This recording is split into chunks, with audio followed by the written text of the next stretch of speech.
Olá, amantes dos quadrinhos! Hoje temos o início de um herói ou o ascender de um vilão? Nesse vídeo vamos falar sobre Drácius, um jovem que sonha ser um herói, mas ao que parece a vida tem outros planos, como se manter bom num mundo que tenta te forçar a sentir medo e ódio? O jovem órfão Victor cresceu no orfanato São Jerônimo Emiliano em Santa Maria, no Rio Grande do Sul, e aos 13 anos descobriu que tinha o poder de controlar o fogo, sendo considerado desde então um extra-humano.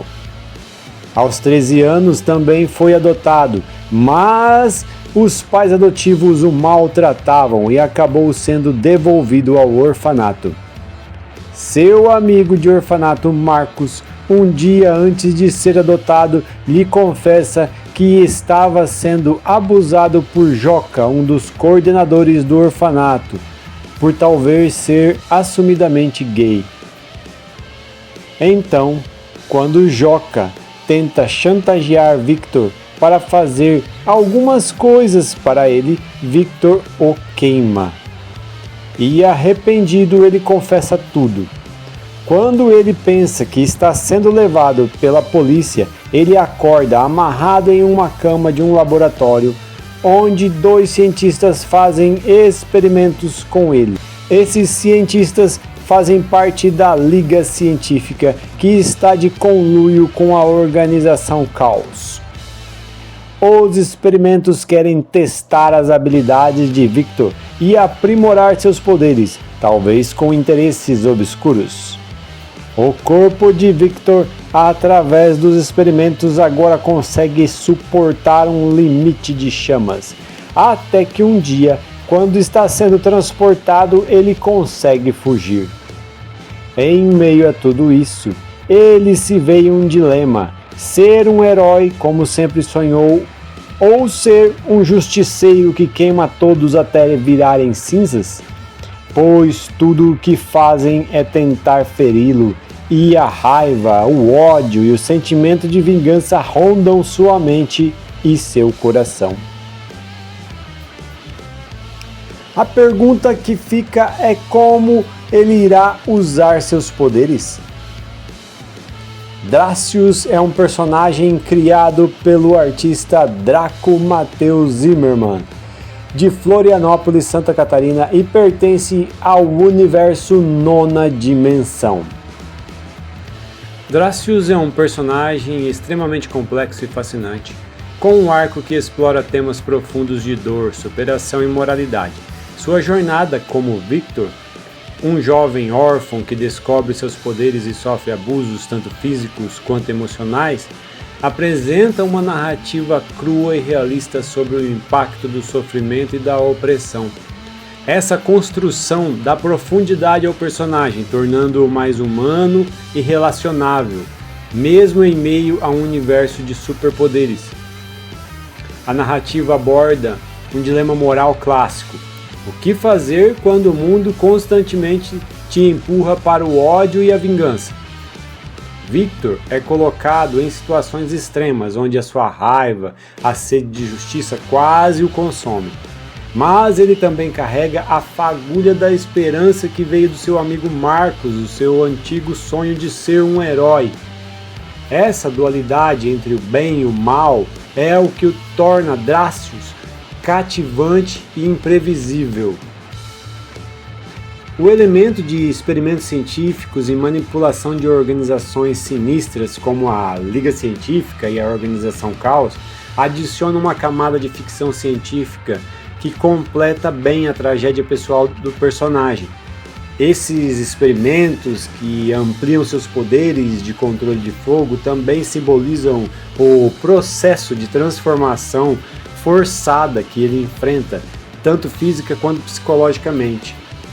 O momento em que ele sente a dor das queimaduras, como Joca sentiu no passado, é emblemático. Essa reflexão humaniza, mostrando que, apesar de suas ações movidas pela raiva, ele ainda tem um senso de empatia e arrependimento, elementos essenciais, mantendo no fio entre herói e anti-herói. O design narrativo de Drácius funciona como uma metáfora para a luta interna que muitos enfrentam: sucumbir à escuridão ou resistir e encontrar luz, mesmo em situações mais desesperadoras. Seu crescimento potencial como personagem dependerá de como ele resolve essa tensão interna e se encontra uma maneira de equilibrar sua força com compaixão. A ambientação no Brasil e os temas sociais como abuso, exclusão e preconceito dão um toque cultural e realista que destaca a narrativa, tornando-o mais envolvente e autêntica essa narrativa.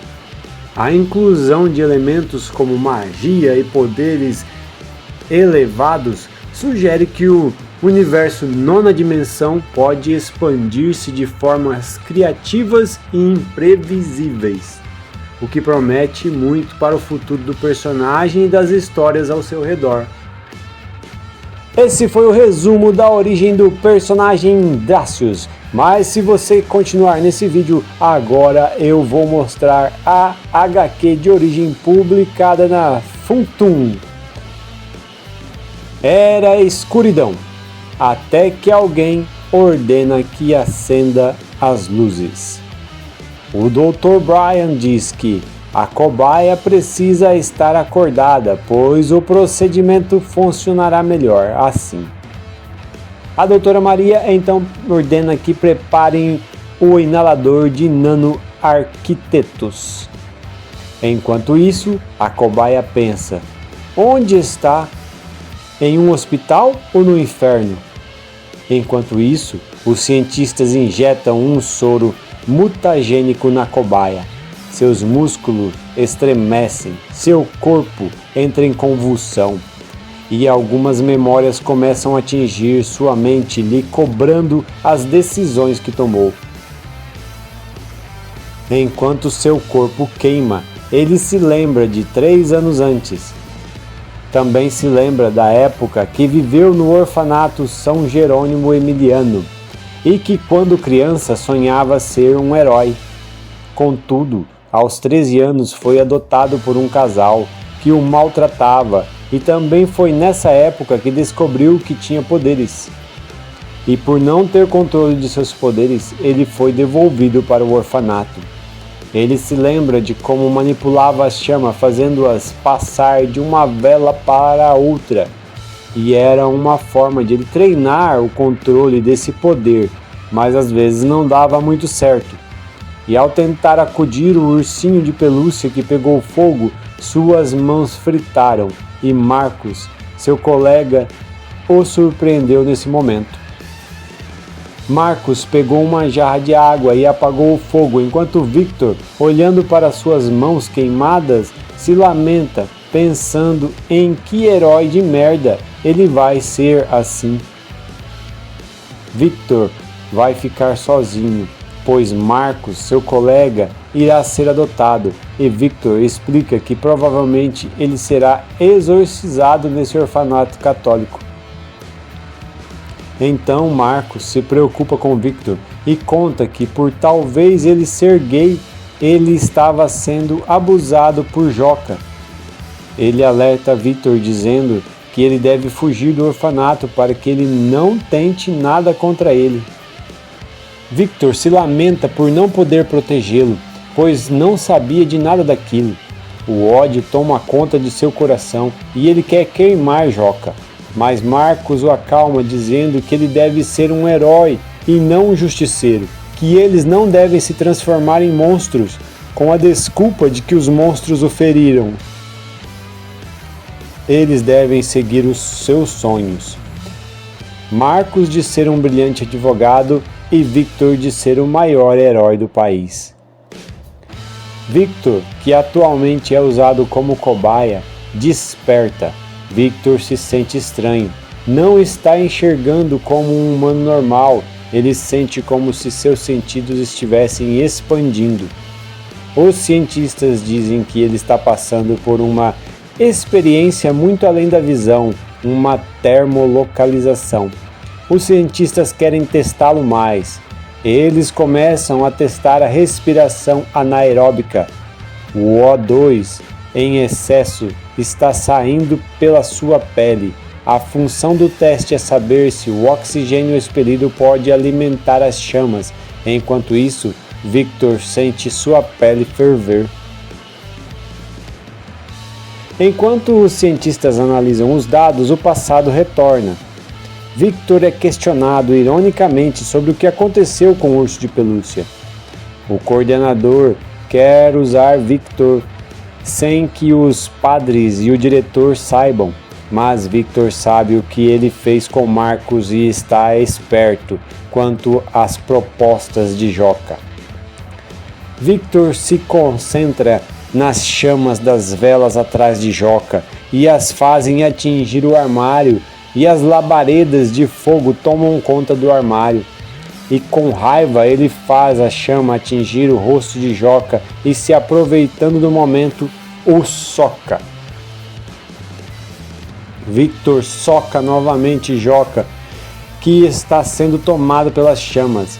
Victor finalmente tem o controle de seu poder, a atitude para fazer o que precisa ser feito. Ele diz que vai limpar o lugar. O ódio é tanto que Victor não liga para seus gritos de dor. Victor quer que ele queime até virar cinzas. Em pensamentos, ele o xinga de monstro e tenta justificar seu ataque, pensando que só se defendeu e que ele merece isso.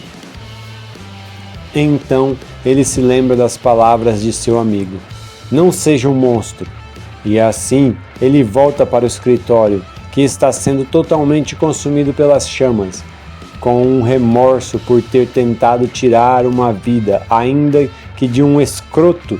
Ele busca apagar as chamas.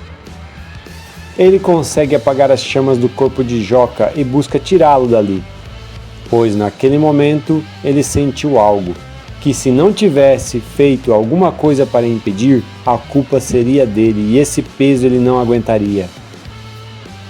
Metade do corpo de Joka emanava um cheiro de carne queimada, enquanto os pulmões de Joka tentam se encher do ar puro com dificuldades. Todos ali acham que Victor salvou Joka, mas ele sabe o que realmente aconteceu. Ele confessa tudo e se entrega para a polícia. Contudo, no momento em que está sendo transportado, um gás é expelido nele. E quando finalmente despertou do apagão, ele sentiu que acordou no inferno e ele reconheceu a voz de quem o torturava. Ele sabia seu nome. De volta ao presente, Victor já não sabe nem quanto tempo já se passou, mas sabe que todo dia que acorda ele está ali e é um tormento. Ele está em uma caixa e mais um teste irá se iniciar, o teste de fogo com um lança-chamas. E do outro lado do vidro, acompanhando os cientistas, está o agente do caos.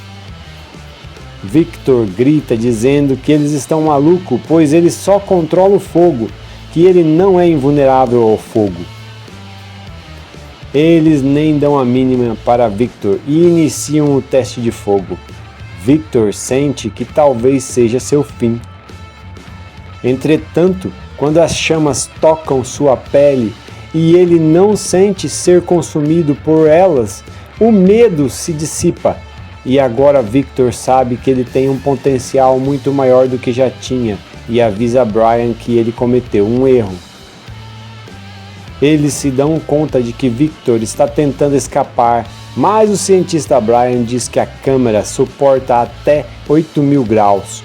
Contudo, Victor está furioso e suas chamas, o calor que ele produz, só aumenta. Victor está em chamas, é uma labareda de fogo escaldante e ele sente que a câmara está prestes a ceder e assim ele estará livre. Contudo, Brian diz que ainda há meios de contê-lo. Ele chega a 7.800 graus, só que ele começa a sentir suas mãos queimarem. Seu corpo não suporta mais o aumento de temperatura. Ele grita para parar a dor. A dor é imensa e Victor sente que está derretendo. Ele clama para que o matem e mesmo com o desligamento do lança-chamas, ele ainda continua queimando. Então os cientistas ativam o eletrochoque para derrubá-lo e com isso apagá-lo. E até o agente do caos está admirado da monstruosidade de Brian, que só está questionando como as roupas dele estão intactas e não se queimaram. Victor, com seu corpo em carne viva, agora sabe a dor que Joka sentiu. E o agente do caos diz que vai levá-lo para curar os ferimentos com magia. Victor achou que tinha uma chance de escapar, mas no fim ele acabou se queimando. Uma semana depois, os dois cientistas conversam em uma aeronave sobre Victor estar de volta e de como ele foi curado com magia, ficando sem nenhuma cicatriz. O Dr. Brian diz que isso não é possível, que ele não acredita em magia, que foi alguma fórmula que a organização Caos inventou e não quer divulgar. De repente, no compartimento de carga, a luta contra os guardas numa tentativa de fuga. E uma explosão de chamas toma conta de tudo. A aeronave explode no ar e Victor, com o corpo em chamas, começa a cair. Seu corpo despenca na água, seu corpo bate no fundo do rio. Ele está vivo. E isso significa que ele também finalmente está livre. E assim nasce mais um personagem das histórias em quadrinhos brasileiros, mais um super-herói brasileiro, Dracius. E aí, curtiram? Então não se esqueçam de se inscrever no canal e dar aquele joinha. Valeu, bye!